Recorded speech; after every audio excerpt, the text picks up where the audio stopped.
This video is brought to you by Squarespace.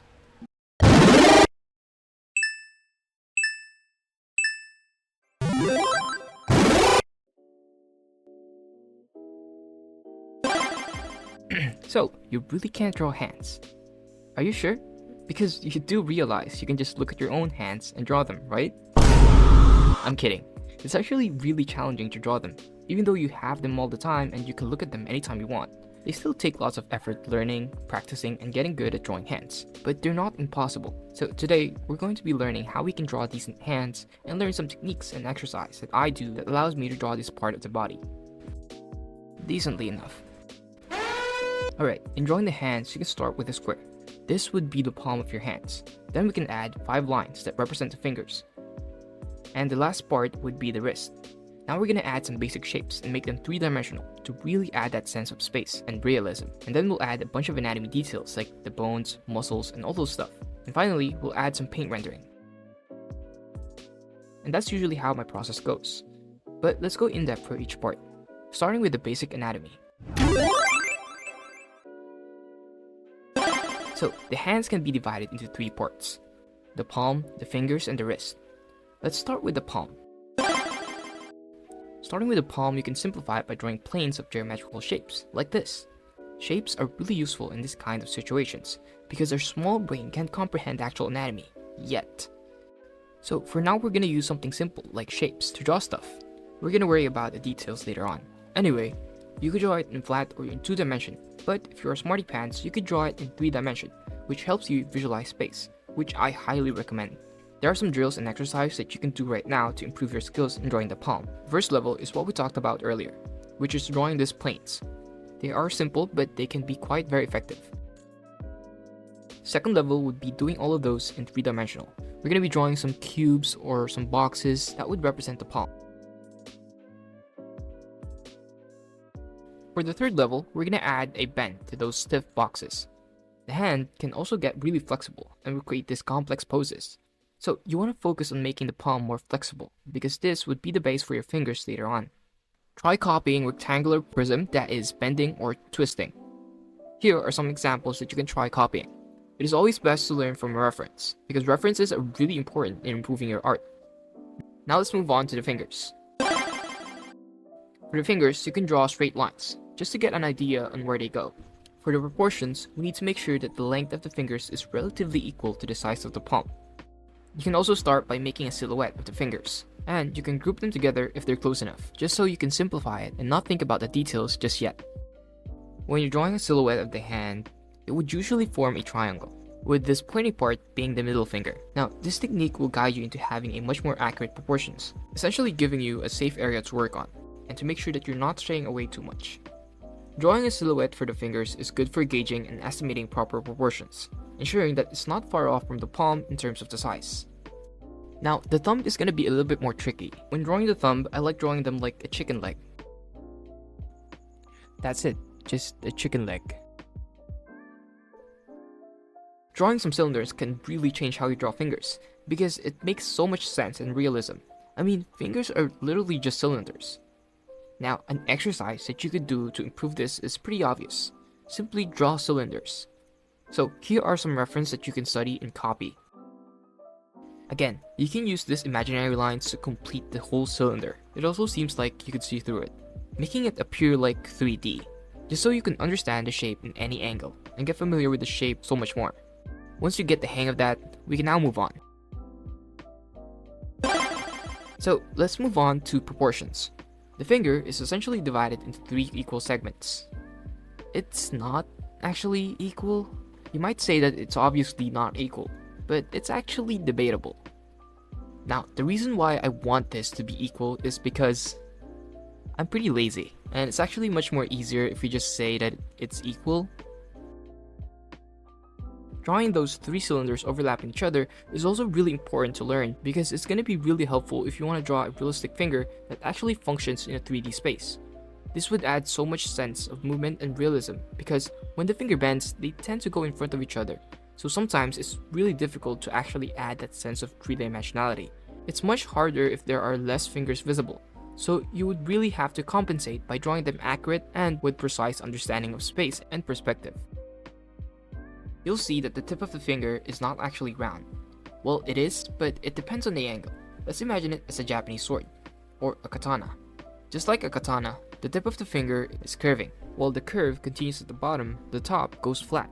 It's a tiny detail, but this detail adds another level of realism to your fingers. Now for the wrist.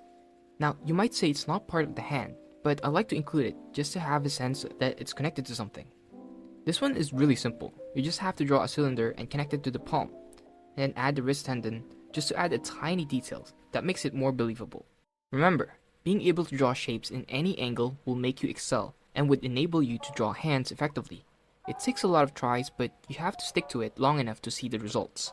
That concludes a quick instruction on how you can draw hands. Again, proportions is important here. If you want to convince people that you just drew a hand, you need to have decent proportions. Once you've understood that lesson, we can now move on to the next level.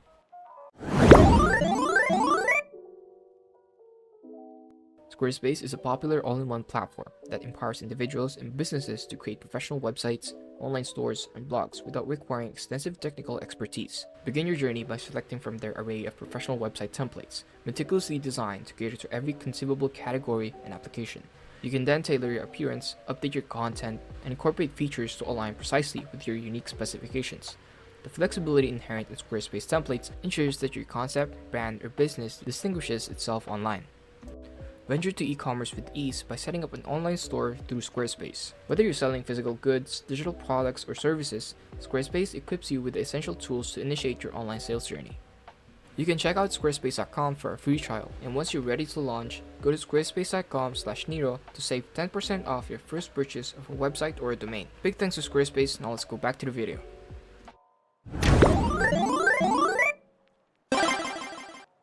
Alright, now we'll be studying the bone structure. Now, in drawing the hands, adding bone structure is what really makes it realistic, and it adds so much depth and interest. Here's how the bone structure looks like.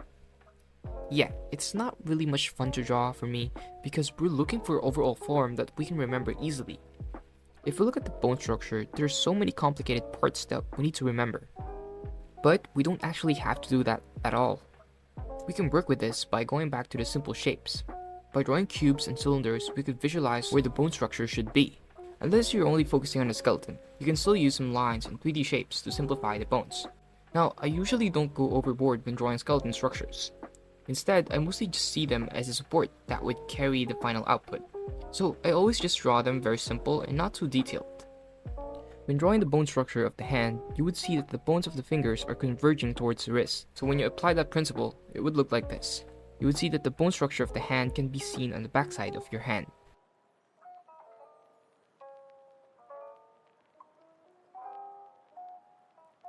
I would also like to highlight the finger joints, because they also play a huge part. I usually mark the joints using a circle. This would remind me where the bendable joints are, and these parts would actually poke out in the final output. Now for the fingernails. With the fingernails, you can't just draw an oval shape and call it a day, thinking that it's good enough. Amogus. No, it's actually much easier if you just draw the fingernail properly. Now, to draw this, imagine a flat sheet. Now we're gonna curve that sheet and add it to the fingers. You also have to place it in the middle of the fingers to have proper proportions. You can draw some cubes as a guideline so you can be sure about the planes. You can use the bone structure to make sure that the nails are centered in the finger.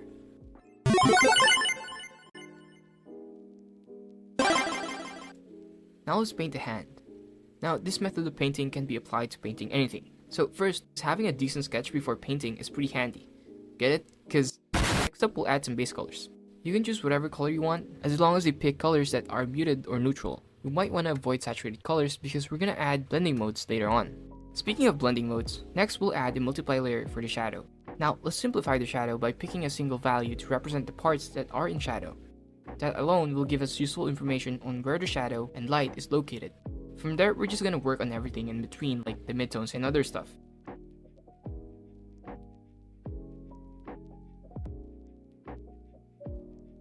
Just a short tip for painting. Whenever you're painting shadows using a multiply layer, make sure to use interesting colors like this.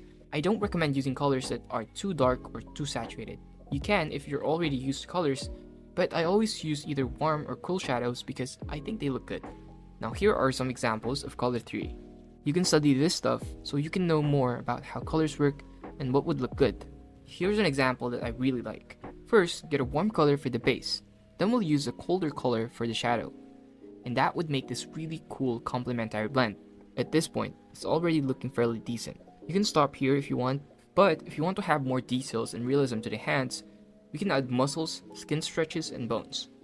Using a blending tool, we're going to balance soft and hard edges to make our painting much more convincible.